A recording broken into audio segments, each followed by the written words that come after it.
toe to toe with the buyer, they don't resonate. Or you discover that there's a different buyer we haven't tapped into that's much more profitable. So all of that, like on the ground, field level input has to come back, and there have to be connective tissue. And that's where I see the biggest breakdown, where in companies that lack sales and marketing alignment is either marketing's up here on their ivory tower, giving over what looks like nice, neat messaging, and it doesn't delivering work. it, Right. not engaged. It doesn't work in the real world, in the seller's world. And so then sellers have to become mavericks, and then you've got 45 different versions of your message out in the market. So creating that connective tissue is so important.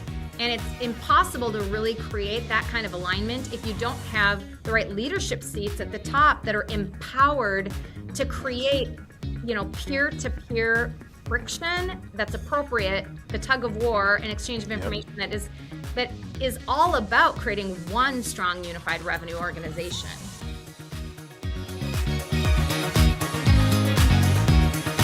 Welcome back, everybody, to the Unscripted Leader with your host, Steve Margerin. Thanks for joining us. Today, I am really excited for our guest, Jennifer Zick. Jennifer Zick is the founder and CEO of Authentic and also serves on the board for the Association for Corporate Growth in Minnesota. Everybody knows the well-known M&A community with chapters around the world, and also serves on several corporate boards. And in 2024, she was named Woman in Business Award from Minneapolis-St. Paul Business Journal, and Enterprising Women magazine in 2023 added Jennifer to the list of Enterprising Women of the Year. And if you don't know Authentic, it was recently named number 12 on Business Journal's Fast 50, and in 2025 named to the Inc. 5000 list. Representing one of the fastest growing private companies in America. And all the while, Jennifer somehow was able to earn the awards for best places to work in both 2023 and 2024. So Authentic, founded in 2017. And if everybody just please join me in welcoming Jennifer Zick to the show. Welcome, Jennifer. Thanks for thanks for being here. I'm delighted. Thank you for including me. Yeah, for sure. And this is an exciting one. We've talked a lot about leadership, and obviously in talking about Authentic, I'm really excited to hear a little bit about the genesis of Authentic and a little bit about the values, right? Because number one on the value list is authentic for Authentic. And we love talking about authentic leadership. So tell me a little bit about, the genesis and how you came to those values. Yeah, thank you. Well, like you said, Authentic was launched in 2017, and it was a venture born at my kitchen table with just me, myself, and I building a business plan, arguing over my values with myself. And I started the company not because I had some long calculated plan to be an entrepreneur, but because I had suffered the greatest blessing ever, which was losing my job for the first time on my corporate climb. And when I lost that role, I was kind of faced with evaluating my life and taking stock and inventory. And 9 years ago, I was a mom of 3 littles and middles at that point. And I was really exhausted being on airplanes and being away from my family, which is my number one priority. So I just recalibrated and decided I wanted to take everything I had learned up to that point, put a bet on myself, and build a company that would allow me to love my life and love my work and be present in a way that I could build a family while building a business. And so been really blessed to do that. And like you said, authenticity is the first among our 5 core values. And as I was at my kitchen table writing this business plan and trying to think of what I would name the company, I didn't even know what the model would be yet. I had a hypothesis of some of the things that I wanted to work on solving in the world, but I knew more than anything that I wanted to help build healthy, profitable, values-driven, authentic brands.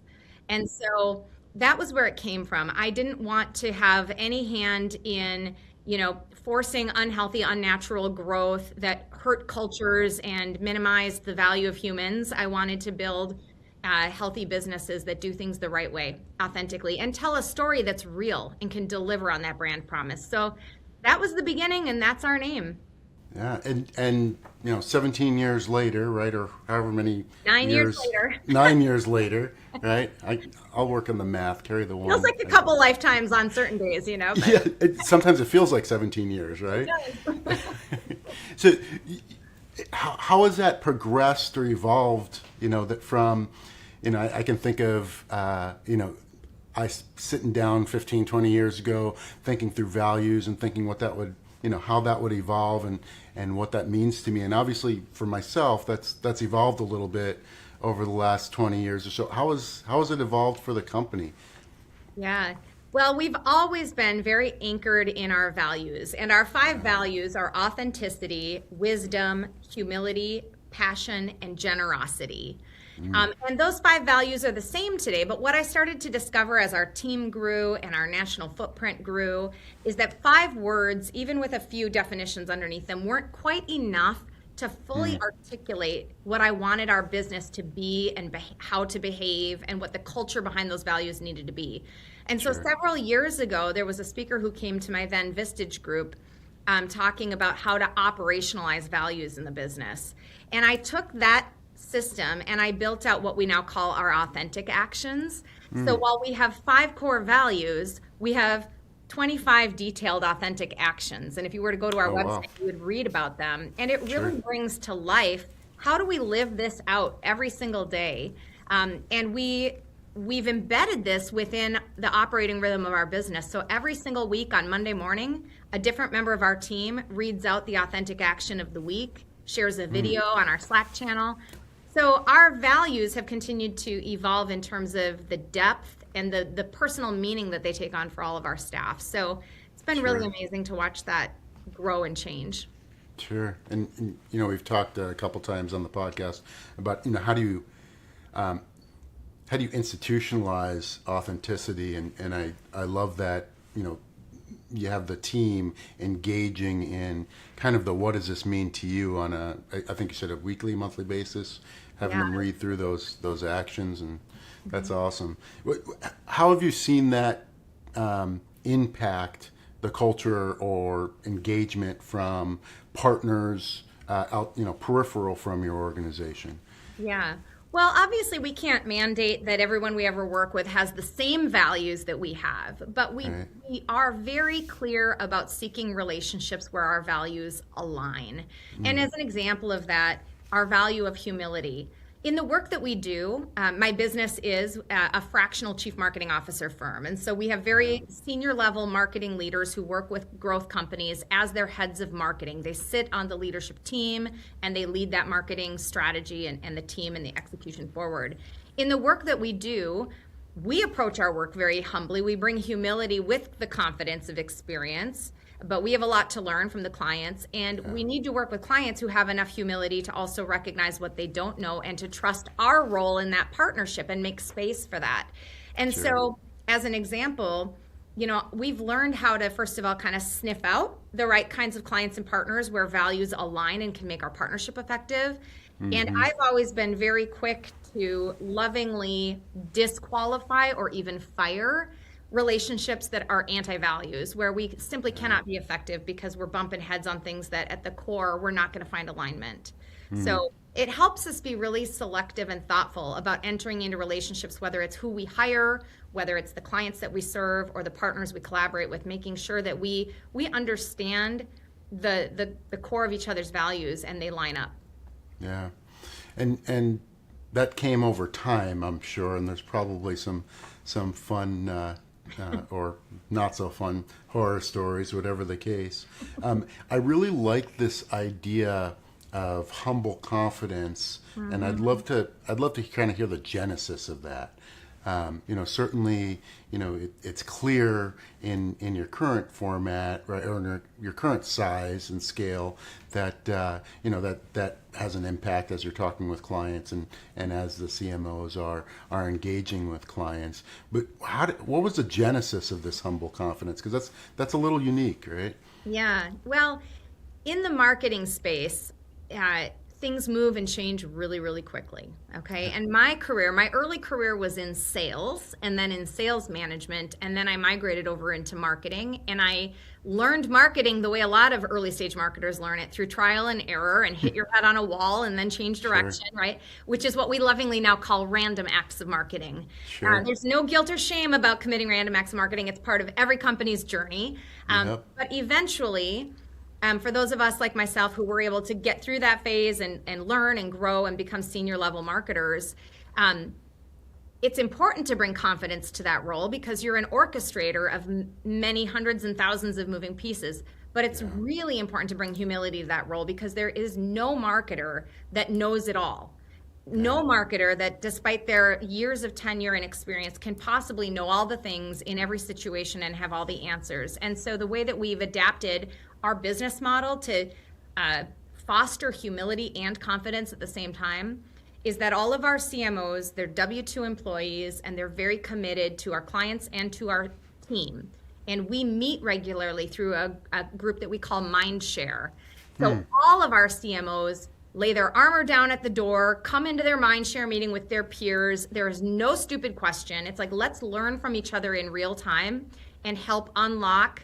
When you're meeting with 20 other CMOs from many industries and business models, you might not have the answer, but somebody in the room has seen something like that before. So we get to help each other, and we get to bring that expertise, that exponential confidence to our clients. And so we can't bring that if we're not humble enough to first ask for help. Yeah, I love that. And let's talk a little bit more about the fractional piece, because I think, you and I, we could talk about that forever, right? A part of my work is fractional, and you've now grown certainly nationally. Let's talk about this real opportunity in the marketplace that both you and I are seeing, of the fractional marketing exec, or in my case, fractional sales exec.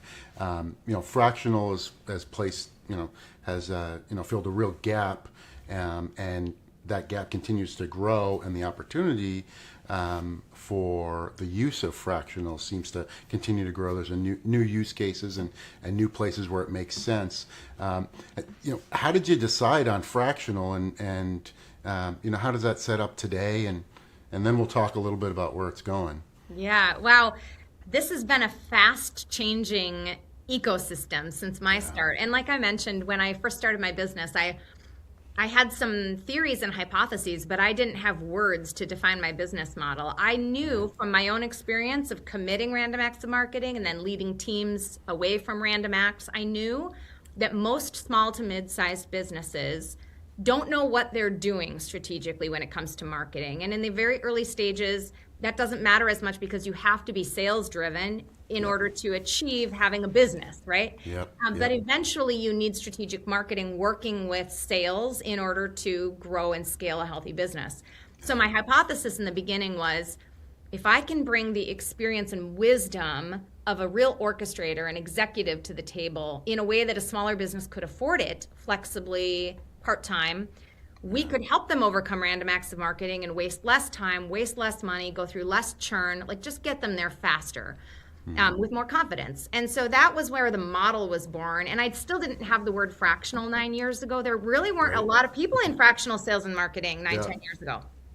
But I started networking and talking with my peers about, this is what I want to do. I want to bring senior level marketing leadership to businesses part-time. And I learned the word when I started meeting fractional CFOs, because they've been around a lot longer, right? I'm like, so for about 6 months, I thought I invented fractional CMO. And then they started popping up. They started realizing they're out there. So there were a couple other organizations dabbling in it, which actually, when I discovered that, made me feel good that, okay, this is a marketplace. And we were early pioneers in it. And so it's changed a lot, because the first 3 years of me building a fractional CMO firm was about educating the world about what is a fractional CMO and how does Authentic uniquely deliver this service. And then during COVID and since, everybody is familiar now with fractional CMO. But there are many different modalities and models of it, and they are not all the same. So we can go there next. Yeah, for sure. And in fact, one of the things that I often talk with business owners about is, what is the difference between consulting or a strategic advisor who will give you a nice report, right? Yeah. Hey, here's what you need to do, and a fractional who actually implements and works along your team to make sure that you get execution and you get the results you're seeking. So I assume you're seeing that same conversation, right? Absolutely. Yeah. So we've always been operating leaders at Authentic. We've never been there for let us come in and do a strategic plan and hand it back to you in high hopes that you can do something with it. Because the fact is, it's most likely going to collect dust or be met by people with good intentions who don't have the experience and skills to guide it forward. And I always say that we've never wanted to be your next 90-day experiment in marketing and more money you spent and didn't get to do anything with. So Right. Our approach is all about matching the right fit CMO to the company, to the client's business model and their situation, and then being with them on the journey. And this is where things have changed in the fractional world from my vantage point, is that initially when I started the company, I thought that our role would maybe be about a 12-month horizon. Because we've also have a proven methodology that we bring that teaches and embeds a marketing operating system for companies, right? We call it authentic growth. Sure. So my original hypothesis was we're going to get in there and be the operating leader of the marketing organization for about 12 months. We'll move them through several quarters of building this methodology, and then we'll either help them to promote somebody into the role or hire the right person full-time. And 9 years ago, that model made sense because every client had that expectation. We're going to bring this on full-time once we know what it is. And that has shifted dynamically. Yes. We all have been living through a world of less and less predictability, a lot of turbulence and volatility. And what business leaders have come to understand is that it makes sense to maintain flexibility and to really focus on the core operating foundation of your business. That's where your employment base should be focused. And anything that is outside of that core focus, having outside expertise with some flexibility around those roles is really helpful. So we have started to see our client engagements go much further than 12 months. A couple of years ago, they started being 2 to 3 years long. And now the clients we're bringing on have the expectation that Authentic is really going to be a forever partner with them. And what we're going to be doing as the CMO orchestrator is helping them now to build the modern marketing teams. Modern marketing teams can be much more effective today than they could have been 9 years ago with the right combination of CMO leadership, in-house kind of coordinator and program management, and then the right agencies, contractors, offshore resources, AI solutions that create more productivity for every member of the team. So you can get a lot more bandwidth now through fractional leadership, and you can get much further down the road than you could before. So it's a pretty exciting time to be in this space. Yeah, and I've seen that as well in my engagements that a lot can happen even in a year, right? So over 12 months, the dynamics of markets and the levers of competition can change. That requires, hey, I know we're talking about a year, 18-month engagement, but there's stuff going on that I want your senior level expertise on to help us kind of, shepherd through this time before, we look at a less senior person that doesn't have this experience. And as that, and then as that 6 months comes up, something else, right? So there's this continual volatility that, that very senior folks like your CMOs, right, can help stabilize in and amongst all the chaos, right? Yeah. I'm seeing that as well, and I think that is a real lever point for small businesses that, like you mentioned earlier, typically may not be able to afford or invest in the type of senior leadership that a fractional CMO at the level that you're placing folks or that I work with clients at. They're not. That's not something that's on the menu for them typically. Right. And then there's another interesting dynamic that we've been observing over the last 2 years at Authentic, which is even though we've historically served small, mid-sized business, and that's still our core focus, businesses between 10 million to 250 million in revenue. That's our sweet spot where if we come in as a fractional leader, we can truly own that seat, direct that department, all facets of it. But in the past couple of years, we have actually signed on several much larger companies that are over 500 million in revenue, all the way up to over $1 billion in revenue. And the dynamic that's happening there are that there are some very established business ecosystems that have not traditionally done strategic marketing, whether that's in construction, and those industries that have been very sales and biz dev led, or like third and fourth generation family owned businesses that have been very sales driven up until now. And these businesses that have achieved incredible success and breadth and girth, but have never had a truly strategic marketing focus. And they don't know how to exactly build that team and that capability. Doesn't mean they're not spending money on it. So we've been engaging with much larger businesses and coming in now from that more strategic advisory role, but as a long-term partner with them, because turning a large ship takes more time than turning the small one. So having a long-term strategic advisor, because many of our CMOs have come out of large corporate as well as worked in small business, they understand both sides of that coin, and it's really rewarding to be able to impact healthy business growth and like the next generation of taking these businesses and these brands forward. Yeah, and family business comes up. I was recently at a local university in the Family Business Center, and we were hearing conversations, about generation G3 or G4 has very different ideas based on the progress of the business or how they grew up about what success looks like going forward from a marketing and sales standpoint, right? And it made me kind of think that over my 30-year career, and you're same with you've probably seen this, the necessity that continues to grow of marketing and sales being more and more intertwined. And today it's almost there's, after we get past the strategy, the execution becomes very, very, the line is almost gray, right? And that's true even in B2B, field sales driven organizations where that line is blurred.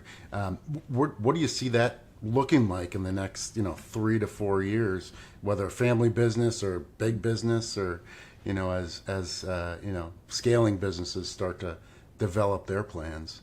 Well, I love this question because as someone who considers myself more of a sales persona than a marketing persona, and I've gotten to play on both sides of the revenue coin, Sure. I have a deep regard and respect for the whole picture.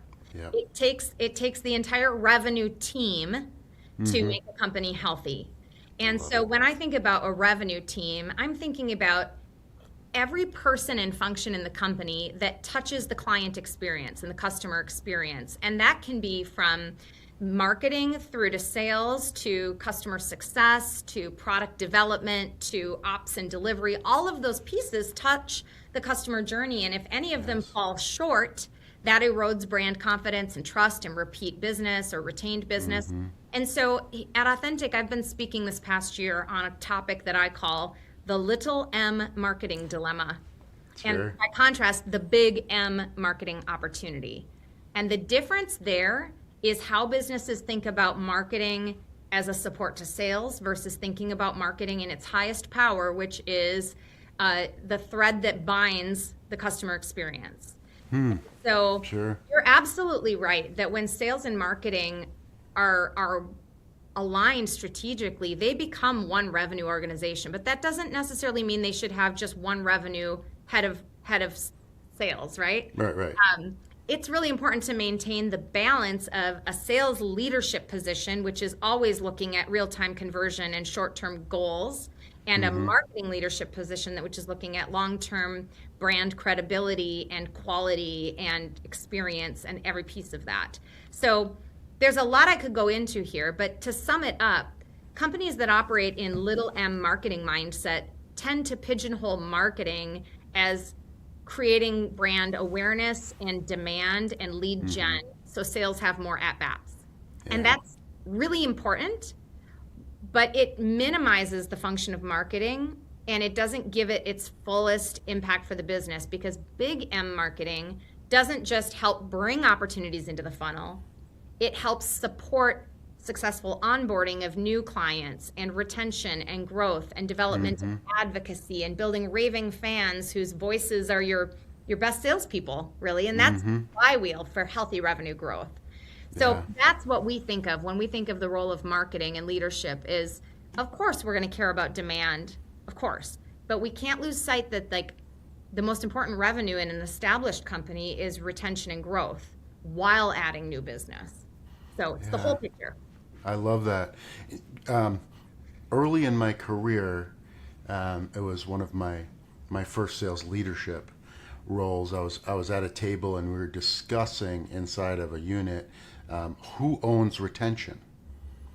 And this is 26 years ago or whatever. And it was interesting as I think about it today, because now we have language around this stuff, right? We understand customer journey and these kind of things. But back then it was like, well, I mean, I'm keeping up with, as a sales leader, right? I'm keeping up with my current clients because I want to sell them more stuff, right? That's kind of what we're doing. We want them to be happy. We want it to be a good experience, but I'm not necessarily communicating brand messaging, right? I'm not communicating aspirational messaging to my clients. I'm, trying to get a lunch or a meeting to talk about, ancillary our portfolio and other things that would benefit them and those kind of things. But that was a conversation. This was, like I said, probably 25, 26 years ago. And now we have the language around it and it makes a lot more sense, right? And for sure, there's this alignment that needs to be really, really clear between, sales and marketing, the whole organization, right? Because, there's all kinds of conversations we could have about operations having the same message and alignment on who we are and what we're delivering. One of the interesting conversations I had, interestingly enough, with a fractional CMO that I'm working with in a client is we're kind of going back and forth of, hey, we want to build out this ICP, we need it, right? That the client doesn't have a clarity there, and we need it for the sellers, and we're kind of bouncing back and forth, like what part of it should, and I was like, hey, I don't necessarily need to know who, or I don't need to define who. I trust that you're going to define who, and what messages resonate with them, and I'm going to translate that into how we execute that in the field, right? What does that message look like? How do we say that? What are the steps we're taking? And I want your help there. But so we were kind of sorting through exactly what you were talking about, this difference between sales and marketing, and we were doing it on the fly. But there is some good clarity when you start having those conversations of, what really is sales executing on, and what is marketing's role in that and everything else. Right? Yeah. And it can't just be marketing that defines and drives it over to sales to execute and deliver on it. It has to be a two-way connective tissue there. Because often, we as marketers do the best that we can do from the seat that we sit in with market research and competitive landscape and understanding what we've done historically as a business. But we might bring an ICP, that ideal customer profile, or some assumptions to you in sales that when you bring them to market, toe-to-toe with the buyer, they don't resonate. Yeah. Or you discover that there's a different buyer we haven't tapped into that's much more profitable. So all of that, like on the ground, field level input has to come back, and there have to be connective tissue. And that's where I see the biggest breakdown, where in companies that lack sales and marketing alignment is either marketing's up here on their ivory tower giving over what looks like nice, neat messaging, and it doesn't delivering work. It. Right. Not engaged. Doesn't work in the real world, in the seller's world. And so then sellers have to become mavericks, and then you've got 45 different versions of your message out in the market. So creating that connective tissue is so important. And it's impossible to really create that kind of alignment if you don't have the right leadership seats at the top that are empowered to create, peer-to-peer friction that's appropriate, the tug of war and exchange of information that is all about creating one strong, unified revenue organization. Yeah, going back to that humble confidence you were talking about. Exactly. Before, right? And I'm really lucky in the places that I work, and typically because we're working with similar size organizations and type of organizations. Typically, I'm working with a fractional CMO, and I think just the idea of or just having had multiple clients and working with multiple different folks, it's immediately a good connection, right? Because we both come from very senior backgrounds and are working with stuff that we know right and left, and we know what good looks like, and I think there's a opportunity inside of the fractional space that we don't necessarily talk as much about, and that's a little bit of and I want to make sure we phrase this correctly and not incorrectly, but there's a little bit of detachment, right? And it's subtle, but if I work with multiple clients, my entire emotional well-being is not necessarily wrapped up in one client, and that's good, right? Is good. I can make, in my opinion, more rational decisions, right, and have more productive conversations, potentially with conflict, right? But we can turn that into, this positive conflict that becomes productive, rather than, me worrying about, I really need this job. If that kind of makes sense. Oh, and I hope I'm saying that right, because we care about our clients, sometimes maybe more than they do. I won't say that. No, never. But you know what I'm saying, right?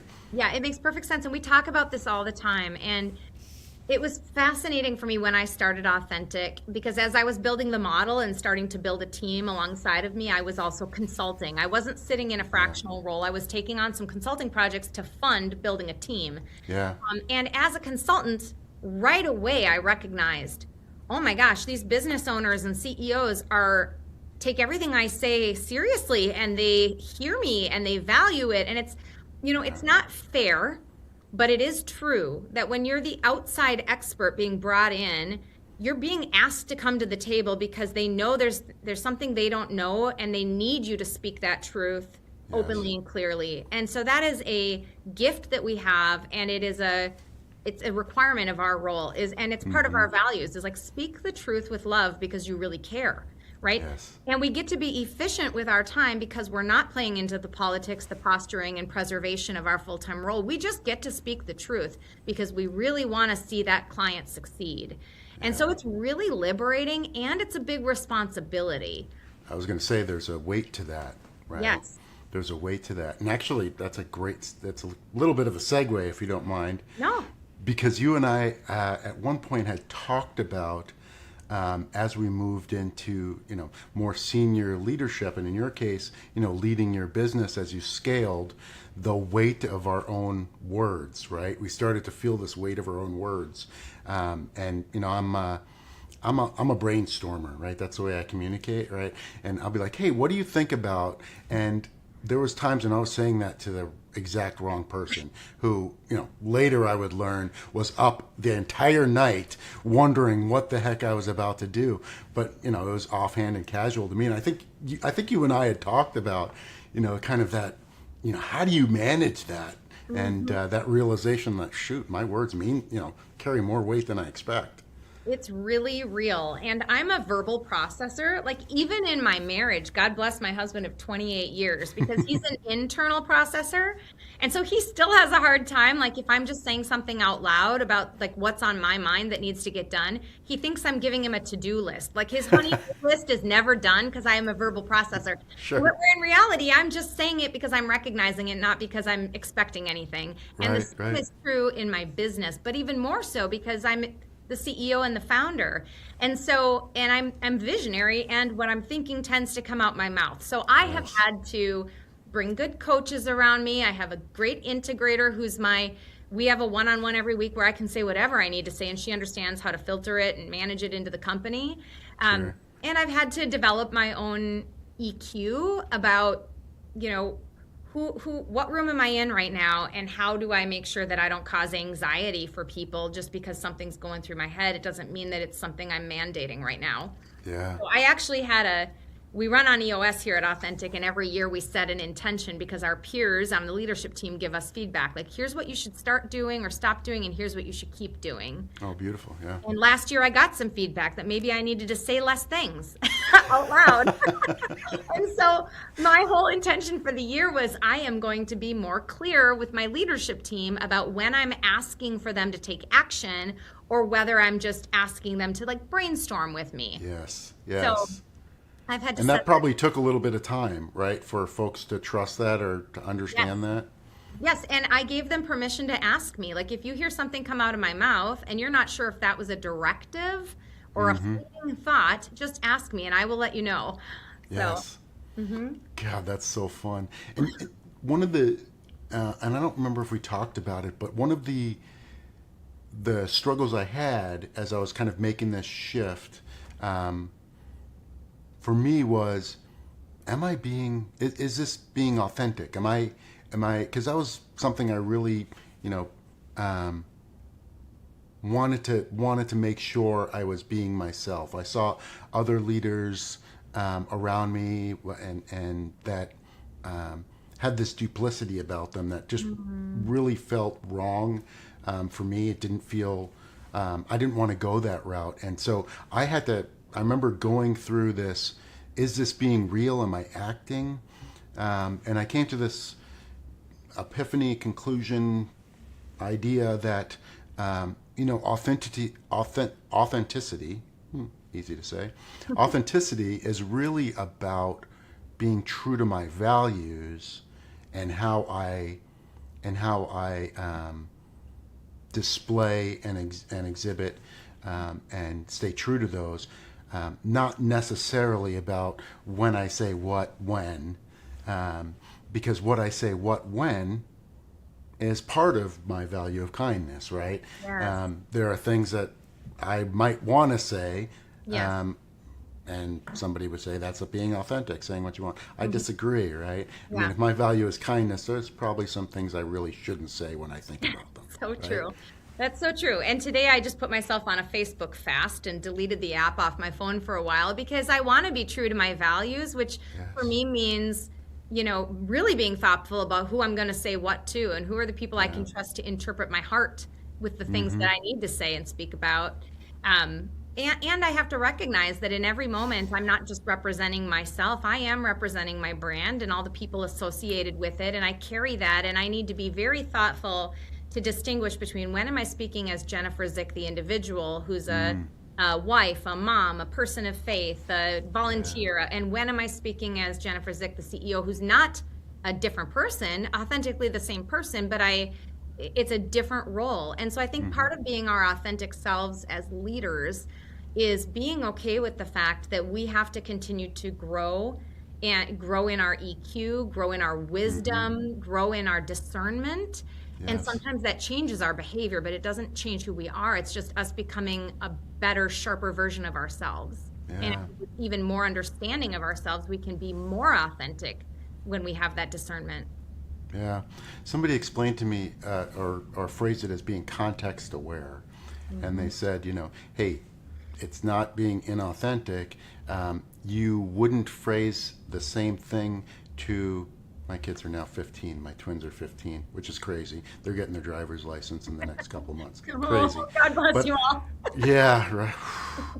So I wouldn't phrase necessarily, well, my kids are different, but I would phrase something different to my kids when they were younger than I would to my wife, right? And that's just being context aware. It's not I'm being less authentic to one or the other. And I really like that, right? Context awareness. That resonated with me. Yep. I think it's really true and it's important. So, all these awards, I mean, you're on one right now. I mean, it's exciting times for Authentic. So, I'd love to hear, as we kind of wrap up here, I'd love to hear what's next for Jennifer and what's next, what's coming ahead for Authentic.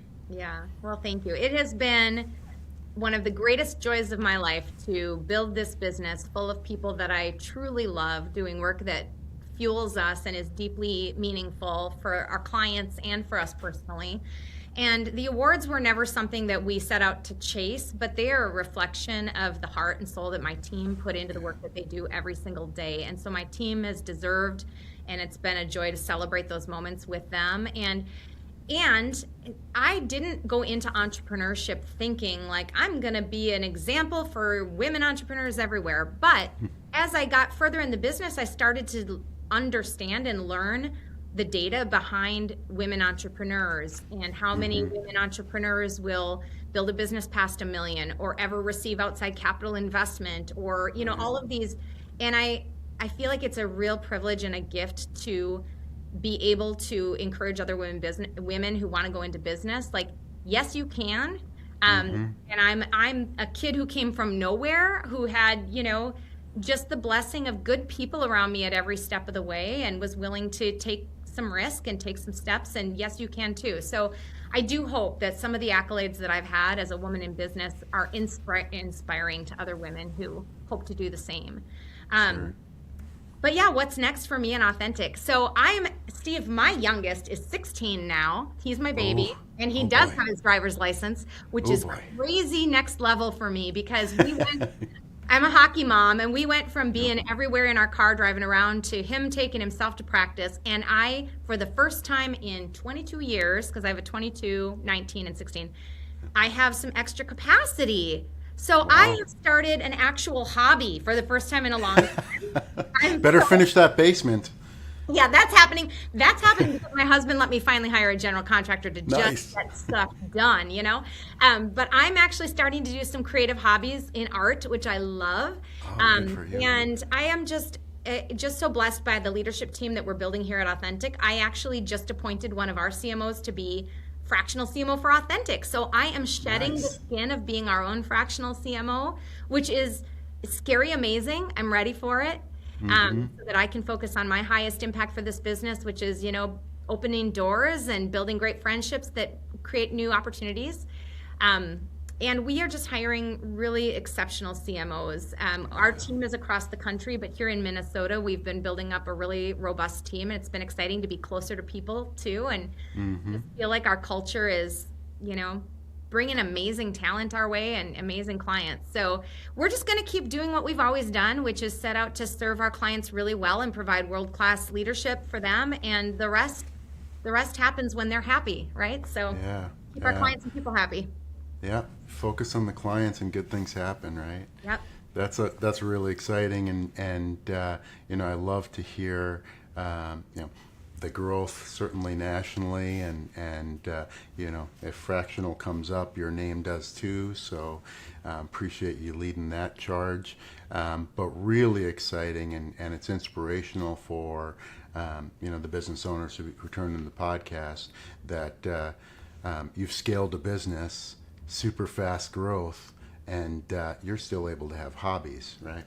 A lot of the folks that I end up working with are folks that are so trapped in their business that they'd love to be able to structure correctly and scale correctly to have a hobby or two. So congrats on all the success, Jennifer.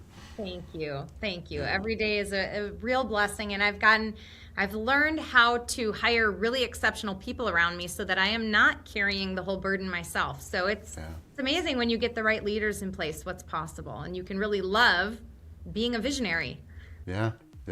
And structure, right? Comes down to structure and great people. So, Jennifer, thank you very, very much again for joining me on the podcast. I'm sure we'll have lots of folks interested in reaching out, and they can reach you at Authentic Brands, right?